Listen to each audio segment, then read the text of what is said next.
Daybreak is OpenAI's response to Anthropic's Claude Mythos.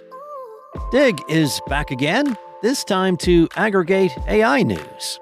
And eBay rejected GameStop's offer, calling it neither credible nor attractive. It's Tuesday, May 12th, and here's a quick look at some of the news happening in and around tech this morning from Engadget.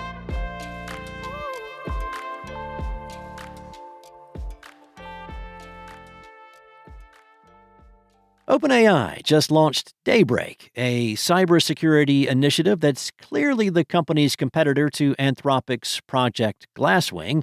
If you'll recall, Glasswing uses Anthropic's unreleased AI model, Claude Mythos Preview, to provide its clients' cyber defense needs. It's been promising so far. Mozilla revealed in April that Mythos helped it find and patch 271 vulnerabilities in the latest release of the Firefox browser.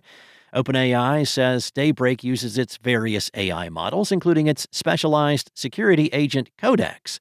In its announcement, the company explained that Daybreak is built around the premise that cyber defense should be built into software from the start and not just revolve around finding and fixing vulnerabilities. Daybreak aims to prioritize high-impact issues and reduce hours of analysis to minutes, to generate and test patches within repositories and then send back results with audit-ready evidence to the client's systems. In OpenAI's example, it asked Codex Security to scan a codebase, validate the highest risk findings, and fix them. Daybreak will use GPT 5.5 for general purposes and GPT 5.5 with trusted access for cyber for most defensive security workflows, including secure code review, vulnerability triage, malware analysis, detection engineering, and patch validation. It will also rely on GPT 5.5 Cyber for preview access for specialized workflows, including authorized red teaming, penetration testing, and controlled validation.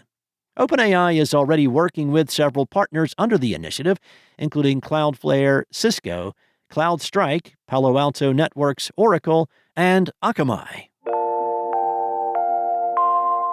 Well, Digg is back again and has taken on yet another form, a website that aggregates news about artificial intelligence.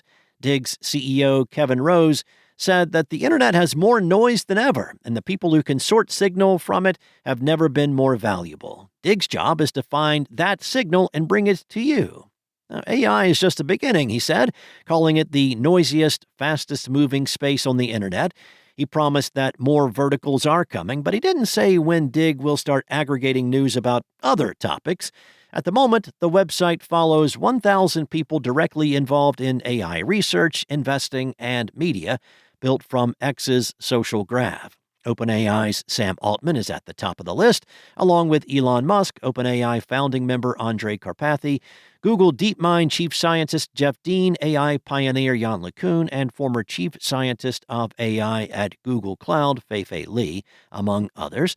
The new website is live at di.gg while it's still in alpha. Rose says that when the company is ready, it's moving back to Digg.com, though it is unclear if that will happen once it has more verticals to offer. Now, if you will recall, Digg launched an open beta back in January in an attempt to come back, but then it shut down 2 months later. The company said at the time that it was targeted by SEO spammers mere hours after the launch.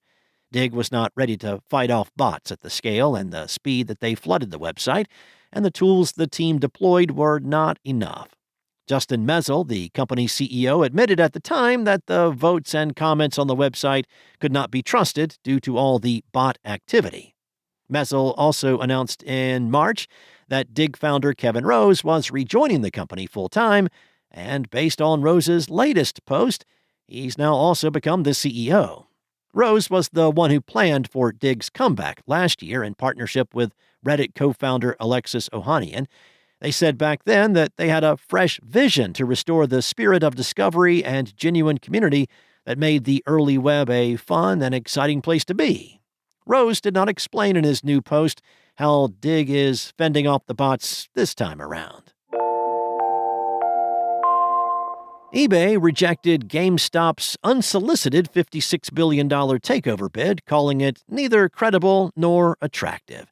That's according to a letter from eBay chairman Paul Pressler, as seen by Bloomberg. Now, that reaction may set in motion an attempt by GameStop to take the offer directly to eBay's shareholders, or replace eBay's board with one favorable to its offer via proxy fight. Last week, GameStop offered $125 a share to purchase eBay, despite having a market value less than a quarter of eBay, $11 billion compared to $45 billion. The bid, consisting of half cash and half GameStop stock, represents a 20% premium over eBay's current stock price. GameStop plans to borrow $20 billion to help finance the acquisition, but when asked, CEO Ryan Cohen could not explain in detail where it would raise the additional capital required. eBay said it reviewed the offer thoroughly and expressed concerns about financing and debt related to the deal. In his letter, Pressler said that eBay was in a strong position, having executed a turnaround to better compete with rivals like Amazon and consistently returning capital to shareholders. GameStop CEO Ryan Cohen could receive $35 billion in stock if he meets certain criteria, including increasing GameStop's market value to $100 billion, according to a report last week from the Wall Street Journal. Acquiring eBay could also be a part of Cohen's plans to evolve GameStop beyond its reputation as a video games and collectibles retailer.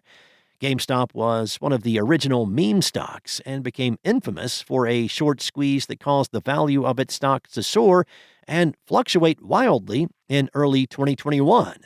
The company recently pivoted from NFTs to retro gaming, covering classic systems from NES to PS Vita. However, it shut down more than 400 U.S. stores earlier this year in an effort to cut costs and boost its market cap. eBay, meanwhile, boasts 136 million users who spend $80 billion a year on the platform. Last year, the online marketplace took in $11.6 billion in revenue from commissions, advertising, and money processing payments. Thanks for listening. There's more tech news at Engadgets.com. This episode featured journalism from Mariella Moon and Steve Dent. Enjoy your day. I'll be back tomorrow with more tech news from Engadget.